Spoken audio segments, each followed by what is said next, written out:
Crazy Sea Horror Stories. If you like these stories, subscribe for more.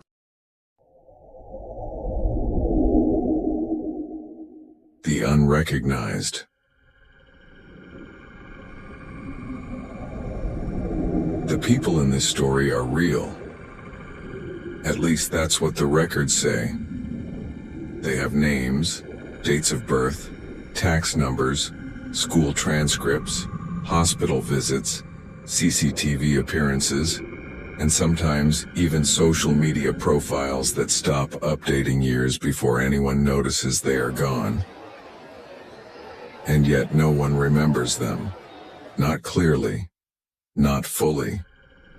Ask about them directly, and something strange happens. People hesitate. They blink. They substitute another face, another memory, another name. This is not a story about invisibility. This is a story about recognition and what happens when it fails. His name was Daniel Kovacs.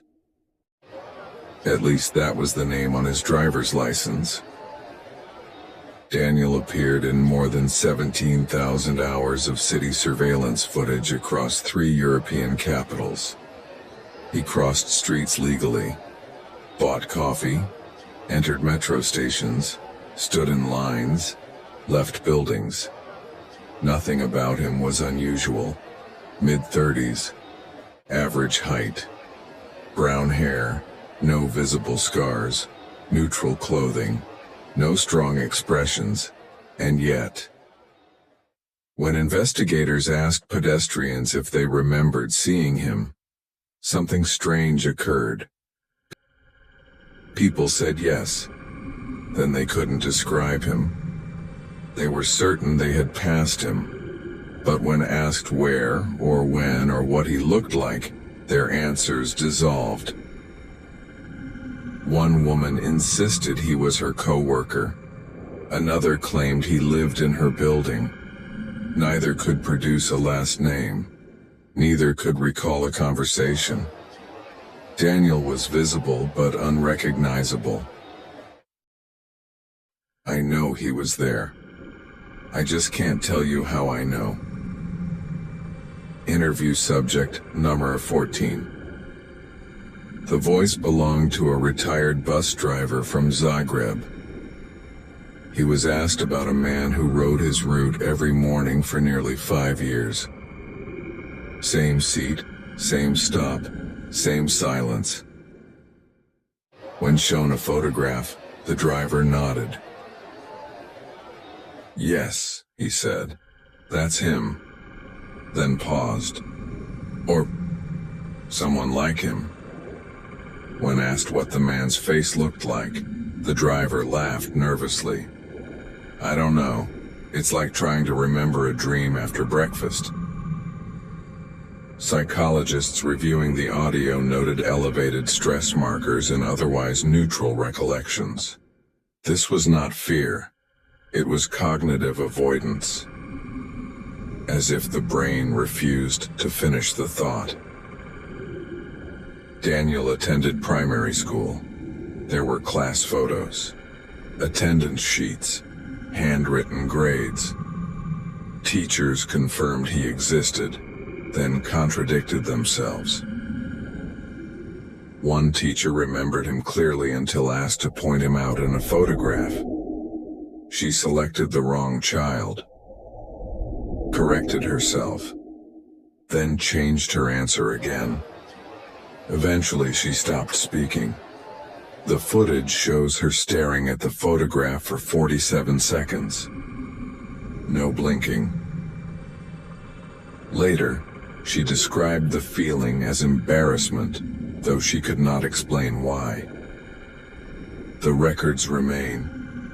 The memories do not. Her name was Marta Liev. She lived in a 6th-floor apartment for 11 years. Neighbors described her as quiet, then corrected themselves. They didn't know if she was quiet or simply absent. Mail accumulated outside her door, then disappeared. Security footage showed Marta collecting it weekly. No one recalled seeing her do so. When her apartment was entered after a reported gas leak, everything inside suggested long-term habitation. Furniture worn, dishes used, a bed slept in, and yet, no personal photographs, no mirrors, no reflective surfaces at all. Investigators initially dismissed this as coincidence, until they noticed the bathroom mirror had been carefully removed. Not broken. Removed. Marta had social media profiles. Posts spanning 8 years. Photos of meals, city streets, sunsets. Never selfies, never reflections. Every post had likes. None had comments. Not a single one. Platform analysts confirmed this was statistically improbable. When asked why they liked the photos, several users said the same thing. I don't remember liking it. Yet the data showed they had. Both Daniel and Marta appeared in hospital systems. Routine checkups, minor injuries, blood work.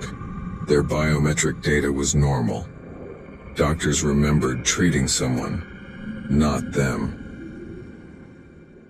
One nurse reported a recurring dream after reviewing Marta's file. In the dream, a patient speaks, but the sound never reaches her. She wakes with the certainty that she has forgotten something important. Rarely witnesses remembered voices, not words.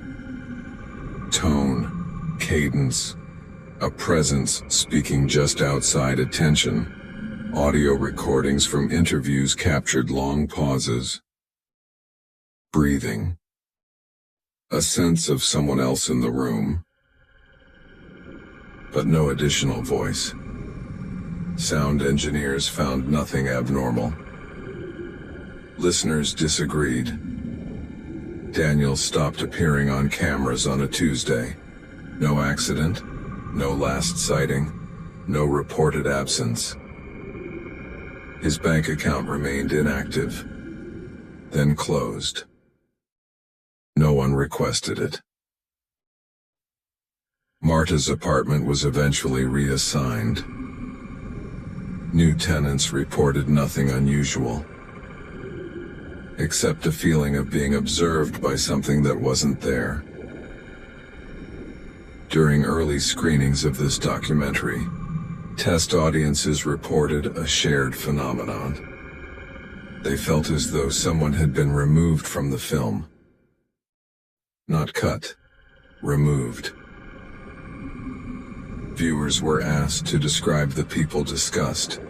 Their answers conflicted. Some insisted Daniel was older. Others said younger. Many could not remember Marta at all. Despite having watched the film minutes earlier, an internal report proposed an explanation. Not supernatural. Not technological. Evolutionary. As populations increase, the brain adapts by prioritizing only highly distinctive individuals. The rest fade, not from existence, from memory. The report was archived, then misplaced, then forgotten. If you're watching this, something has already happened. You remember parts of this story. Not all of it. Faces are vague. Names feel interchangeable. That is intentional. Or inevitable. Look around you. Notice how many people you cannot fully describe. They are not invisible. They are simply waiting to be forgotten. And one day, you may be forgotten, or perhaps you already are.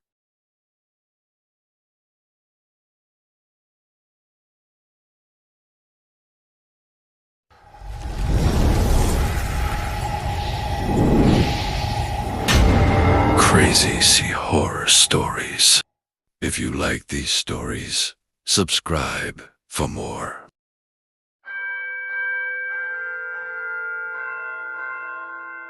The door.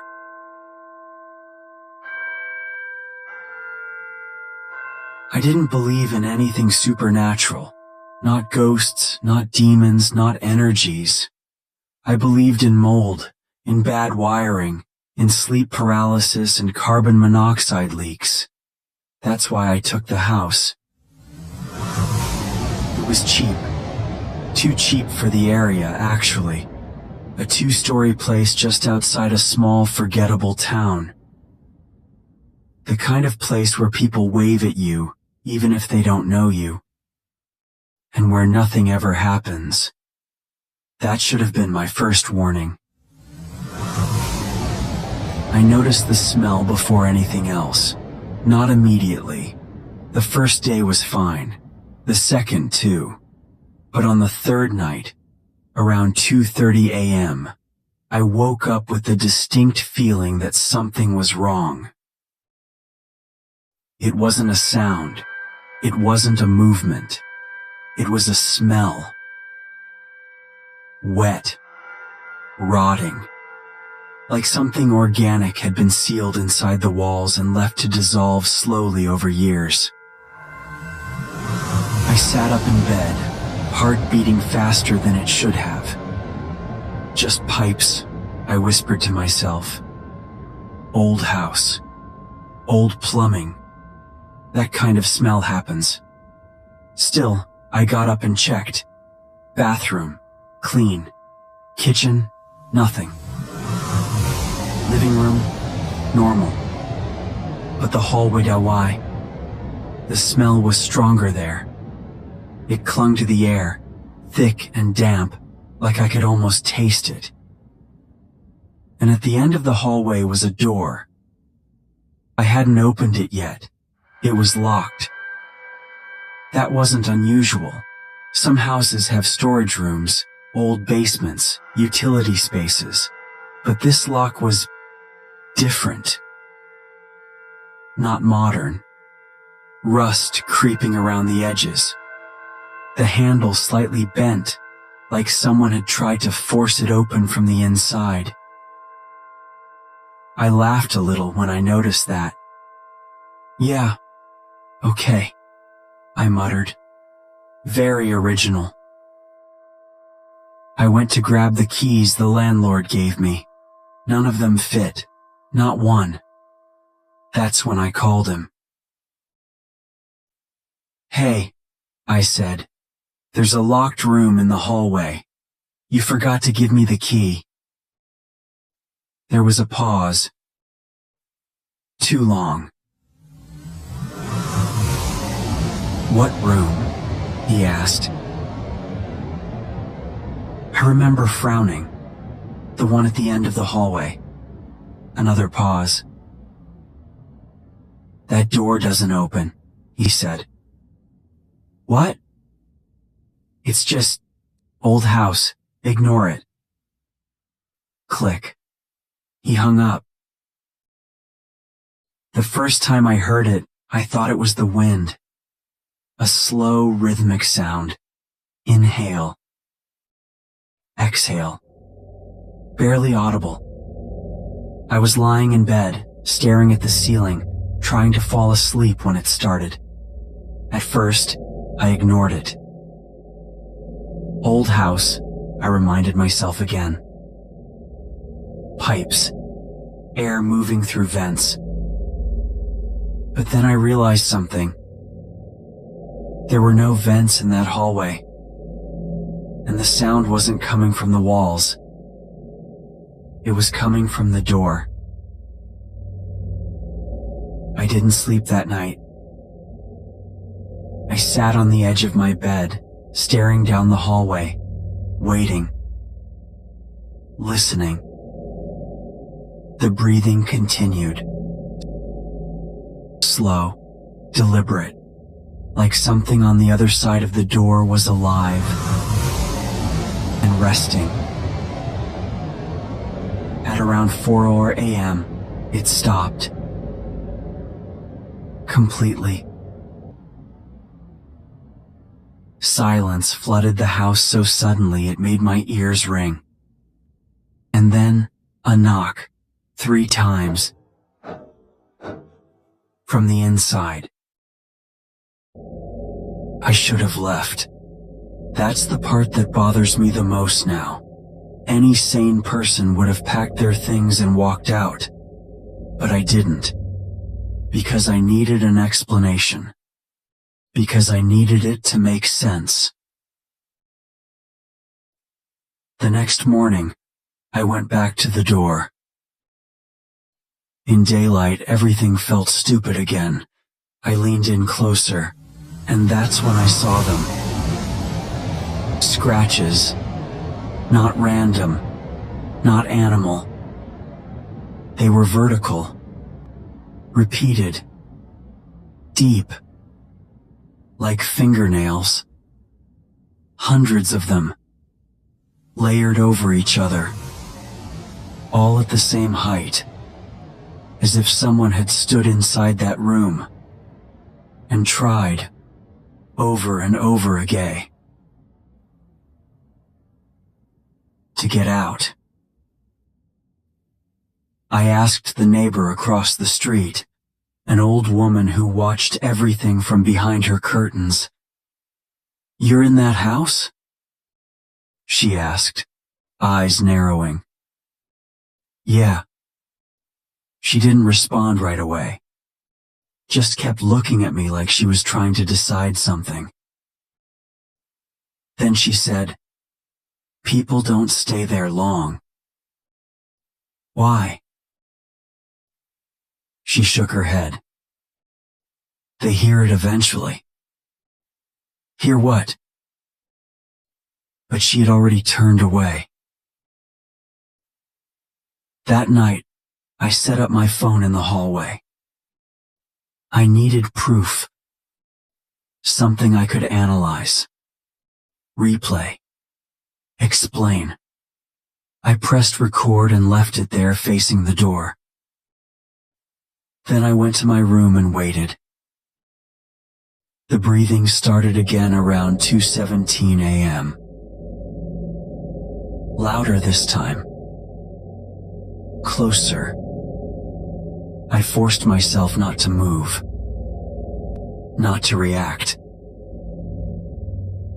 At 3:03 a.m., the knocking returned. 3 times. Pause. 3 times.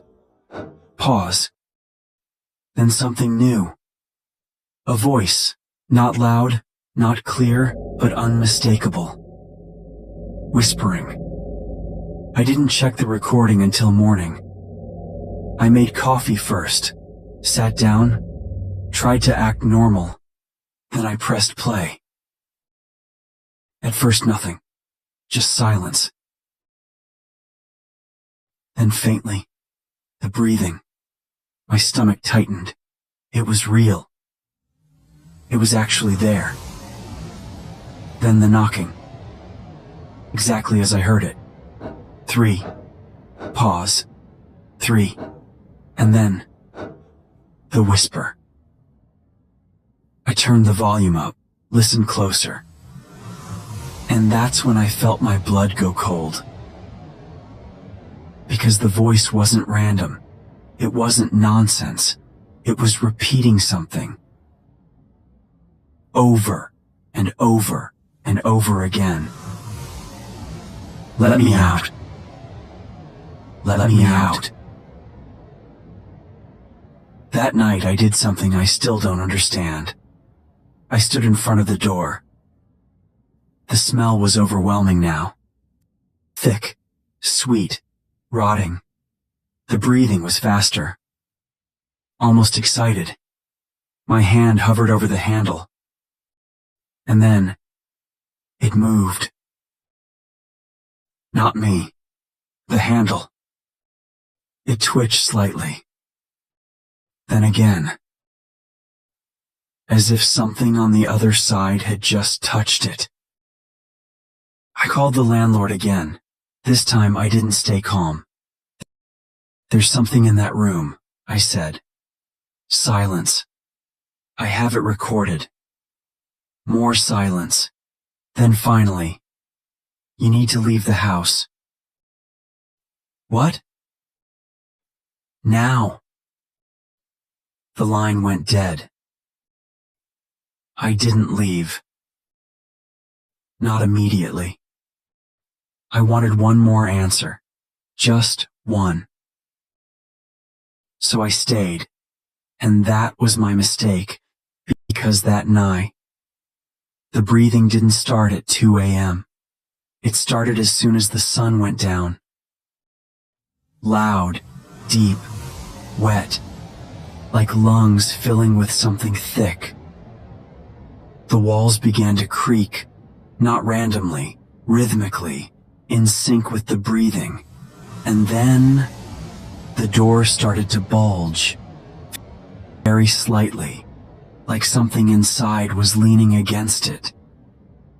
Pushing, slowly, patiently. I don't remember deciding to run. I just remember being outside. Cold air hitting my face, my car door slamming, driving without looking back. I never went back to that house. Never got my things. Never spoke to the landlord again. But here's the part that doesn't make sense. The recording. I still have it. And every time I play IT, there's something new. The last time I listened, the voice wasn't just saying, "Let me out." It said something else. Something I'm sure wasn't the before. It said my name. And then very clearly, "I'm already out."